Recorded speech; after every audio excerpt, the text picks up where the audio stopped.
انسانیت کے نام۔ السلام علیکم ورحمۃ اللہ وبرکاتہ۔ الحمد للہ رب العالمین والصلاة والسلام علی رسولہ الکریم نبینا محمد وآلہ وصحبہ اجمعین ومن تبعہم بإحسان الی یوم الدین، اما بعد۔ قال النبی صلی اللہ علیہ وسلم الحج المبرور لیس له جزاء الا الجنہ، رواہ البخاری۔ ناظرین کرام، آج میں آپ حضرات کے سامنے ایک نئی ویڈیو کے ساتھ حاضر ہوا ہوں۔ عنوان ہے، ٹاپک ہے حج کے درمیان حاصل ہونے والے کچھ اہم اسباق و دروس۔ حضرات، اللہ تبارک و تعالی نے ہمیں اور آپ کو جنت میں داخل ہونے کے لیے بہت ساری عبادتوں کا مکلف کیا ہے، بہت ساری عبادتوں کا ہم پر فرض کیا ہے۔ انہی عبادتوں میں سے ایک عبادت بیت اللہ کا حج کرنا ہے۔ حج ایک عظیم عبادت ہے اور اسلام کے ارکان میں سے ایک اہم رکن بھی ہے۔ پیارے نبی صلی اللہ علیہ وسلم نے اس کی بہت ساری فضیلتیں بیان کی ہیں، بہت ساری بشارتیں سنائی ہیں۔ انہی بشارتوں میں سے، انہی فضیلتوں میں سے ایک فضیلت یہ بھی ہے، مسند احمد کی روایت ہے، پیارے نبی صلی اللہ علیہ وسلم نے ارشاد فرمایا کہ حج اور عمرہ گناہوں کو، فقیری کو اس طرح مٹا دیتا ہے جس طرح آگ کی بھٹی لوہے کی زنگ کو، گندگی کو ختم کر دیتی ہے۔ اور آگے پیارے نبی صلی اللہ علیہ وسلم نے ارشاد فرمایا کہ الحج المبرور لیس له جزاء الا الجنہ، کہ حج مبرور، مقبول حج، یعنی جس کا حج اللہ تبارک و تعالیٰ کے پاس قبول ہو جاتی ہے، اللہ تبارک و تعالیٰ جس کے حج کو قبول کر لیتا ہے، اس کا بدلہ سوائے جنت کے اور کچھ نہیں ہے۔ لہٰذا جسے اللہ تبارک و تعالیٰ نے استطاعت دی ہے، قوت دی ہے، مال و دولت سے نوازا ہے، اسے پہلی فرصت میں بیت اللہ کا حج کرنا چاہیے، ورنہ اگر وہ حج کی ادائیگی کے بغیر اس کی وفات ہو جاتی ہے تو پھر قیامت کے دن اللہ تبارک و تعالیٰ ان سے سوال کریں گے اور اس کا جواب دینا پڑے گا۔ حضرات، حج جہاں ایک عظیم عبادت ہے، وہیں پر حج کے اندر بہت سارے اسواق بھی ہیں، بہت سارے دروس ہیں اور چند نصیحتیں بھی ہیں۔ آج میں آپ حضرات کے سامنے انہی چند اسباق و دروس کا ذکر کروں گا۔ دعا ہے باری تعالیٰ سے کہ اللہ تبارک و تعالیٰ ہمیں اور آپ کو سننے سے زیادہ، بولنے سے زیادہ عمل کی توفیق عطا فرمائے۔ نمبر 1، حج ہمیں توحید کا سبق دیتا ہے۔ حج اپنے آغاز سے ہی توحید کا پیغام دیتا ہے، توحید کا درس دیتا ہے۔ میقات پر پہنچ کر حاجی حج کا احرام باندھتے ہی تلبیہ پکارتا ہے، لبیک اللہم لبیک، لبیک لا شریک لک لبیک، ان الحمد والنعمت لک والملک لا شریک لک۔ اس تلبیہ میں حاجی توحید کا اعلان کرتا ہے، توحید الوہیت کا اقرار کرتا ہے اور شرک سے براءت کا برملا اظہار کرتا ہے۔ تو حج کا اس تلبیہ سے آغاز ہونا، جو کہ توحید پر مبنی ہے، توحید پر مشتمل ہے، ہمیں یہ سبق دیتا ہے کہ ہر عبادت کے اندر توحید کا ہونا ضروری ہے، جس کے بغیر عبادت قابل قبول نہیں ہوتی ہے۔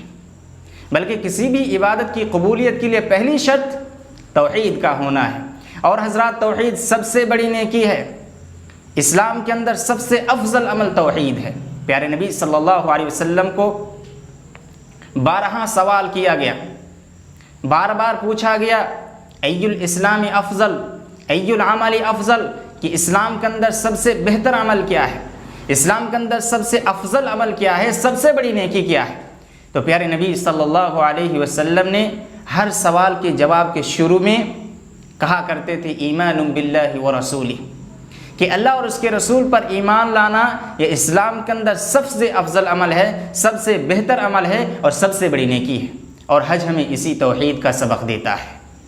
بلکہ اگر آپ اپنی پوری زندگی توحید پر گزارتے ہیں، شرک سے دور رہتے ہیں، یہاں تک کہ آپ کی وفات بھی توحید پر ہوتی ہے، کلمہ توحید پر ہوتی ہے، تو پھر پیارے نبی صلی اللہ علیہ وسلم نے آپ کو جنت کی خوشخبری۔ بلکہ اگر آپ اپنی پوری زندگی توحید پر گزارتے ہیں، شرک سے دور رہتے ہیں، اب یہاں تک کہ آپ کی وفات بھی توحید پر ہوتی ہے، تو پیارے نبی صلی اللہ علیہ وسلم نے آپ کو جنت کی خوشخبری سنائی ہے۔ سنن نبی داؤد کی روایت ہے، راوی حدیث معاذ بن جبل ہے، وہ فرماتے ہیں کہ پیارے نبی صلی اللہ علیہ وسلم نے ارشاد فرمایا، من کان آخر کلامہ لا الہ الا اللہ دخل الجنہ، کہ جس کا آخری کلمہ، آخری بات لا الہ الا اللہ ہو، جس کی موت لا الہ الا اللہ پر ہو، جس کی وفات توحید پر ہو، تو پھر وہ جنت میں داخل ہو گیا۔ یہاں پر ماضی کا صیغہ استعمال کیا گیا، اور جو عربی قواعد کو جانتے ہیں ان کو بہت اچھی طرح معلوم ہے کہ ماضی کا صیغہ یہ یقین کا معنی پیدا کرنے کے لایا جاتا ہے۔ گویا کہ پیارے نبی صلی اللہ علیہ وسلم یہ کہنا چاہتے ہیں کہ اگر آپ کی وفات توحید پر ہوتی ہے تو یقینی طور پر آپ جنت میں داخل ہوں گے۔ اور مسند احمد کی ایک روایت ہے کہ الا وجبت لہ الجنہ، کہ اس کے لیے جنت واجب ہو گئی۔ نمبر 2، حج ہمیں اتباع سنت و شریعت کا پیغام دیتا ہے، اتباع سنت و شریعت کا درس دیتا ہے۔ حج کے اندر مختلف انداز سے اتباع سنت و شریعت کی تعلیم دی گئی ہے۔ مثال کے طور پر حاجی طواف کے 7 چکر ہی لگا سکتا ہے، اپنی طرف سے کمی بیشی نہیں کر سکتا۔ اسی طرح سعی کو صفا سے شروع کر کے مروہ پہ ختم کرنا ہے، اس کے برعکس نہیں کر سکتا، مروہ سے شروع کر کے صفا پہ ختم نہیں کر سکتا۔ اسی طرح طواف کے 7 چکر لگا لینے کے بعد، طواف کے 7 چکر مکمل کرنے کے بعد مقام ابراہیمی میں 2 رکعت سنت پڑھنا پیارے نبی صلی اللہ علیہ وسلم سے ثابت ہے، اس کو سعی کے مکمل کرنے کے بعد نہیں پڑھ سکتے۔ گویا کہ حج کے یہ مختلف طریقے ہمیں یہ پیغام دیتا ہے کہ ہماری ہر عبادت سنت کے مطابق ہونی چاہیے، شریعت کے مطابق ہونی چاہیے، پیارے نبی صلی اللہ علیہ وسلم کے بتائے ہوئے راستے کے مطابق ہونی چاہیے۔ اگر ہماری عبادت سنت کے مطابق نہیں ہوتی ہے، شریعت کے مطابق نہیں ہوتی ہے، تو پھر وہ عبادت قابل قبول نہیں ہے، اس عبادت کو رد کر دی جاتی ہے۔ صحیح مسلم کی روایت ہے، ام عائشہ رضی اللہ تعالیٰ عنہ فرماتی ہے کہ پیارے نبی صلی اللہ علیہ وسلم نے ارشاد فرمایا کہ من عمل عملا لیس علیہ امرنا فہو رد، کہ جس نے ایک ایسا عمل کیا جس پر ہمارا کوئی حکم نہیں ہے، جو سنت کے مطابق نہیں ہے، تو پھر وہ عمل مردود ہے، اسے رد کر دی جاتی ہے۔ نمبر 3، حج ہمیں آخرت کی یاد دلاتا ہے، میدان محشر کا سما ہمارے ذہن و دماغ میں ڈال دیتا ہے۔ میدان عرفات میں، میدان مزدلفہ میں، میدان مینا میں جس طرح تمام حاجی اکٹھا ہوتے ہیں، کسی کو کسی پر فوقیت حاصل نہیں ہوتی، اسی طرح ایک دن ہم سب کو ایک کھلی زمین میں رب کے سامنے حاضر ہونا ہے۔ اسی طرح ایک حاجی جب سفید لباس میں ملبوس ہو کر گھر بار سے دور، اپنی تجارت سے دور، اپنی مال و دولت سے دور، اپنے اہل خانہ سے دور ہو کر کے جب وہ حج کے ارکان کو ادا کرنے کے لیے نکلتے ہیں تو انہیں احساس ہوتا ہے کہ اسی طرح ایک دن ہمیں سفید لباس پہن کر اکیلا ہی قبر کے اندر چلا جانا ہے، میرا کوئی ساتھ دینے والا نہیں۔ نمبر 4، حج ہمیں اتحاد و اتفاق کی دعوت دیتا ہے۔ جس طرح ہر مسلک کے ماننے والے حج کے اندر اپنے بارگاہ الہی میں حاضر ہوتے ہیں، خواہ ہو بادشاہ ہو یا فقیر، امیر ہو یا غریب، مکہ کا رہنے والا ہو یا پھر باہر سے آیا ہوا مسافر، کالا ہو یا گورا، سب کے سب ایک لباس میں ہوتے ہیں، سب کی زبانوں میں ایک ہی تلبیہ ہوتا ہے، سب کوئی ایک طرح کے مقامات میں قیام کرتے ہیں، سب کوئی ایک طرح کے عمل انجام دیتے ہیں۔ گویا حج ہمیں یہ سبق دیتا ہے، حج ہمیں یہ نصیحت کرتا ہے کہ تم اپنے ممالک میں بھی، تم جہاں کہیں بھی ہو، اسی انداز میں اتحاد و اتفاق کو برقرار رکھنا، اتحاد امت کو برقرار رکھنا، اس لیے کہ اتحاد و اتفاق ہمیں قوت عطا کرتا ہے، ہمیں وہ طاقت عطا کرتا ہے جس کا مقابلہ نہیں کیا جا سکتا، اور دشمنوں کے دلوں میں خوف طاری کرتا ہے، دشمنوں کے دلوں میں رعب پیدا کرتا ہے۔ یہی وجہ ہے، یہی سبب ہے کہ حج کا عظیم الشان اجتماع کفار و مشرکین کے دلوں میں رعب پیدا کرتا ہے۔ نمبر 5، حج ہمیں یہ بھی پیغام دیتا ہے کہ جو عبادت جس جگہ کے ساتھ مخصوص ہو اسے اسی جگہ پر انجام دینی چاہیے۔ مثال کے طور پر اللہ تبارک و تعالیٰ نے حج کو مکہ کے چند مقامات کے ساتھ خاص کیا ہے، لہٰذا حج کو انہی مقامات میں مکہ میں انجام دینی چاہیے۔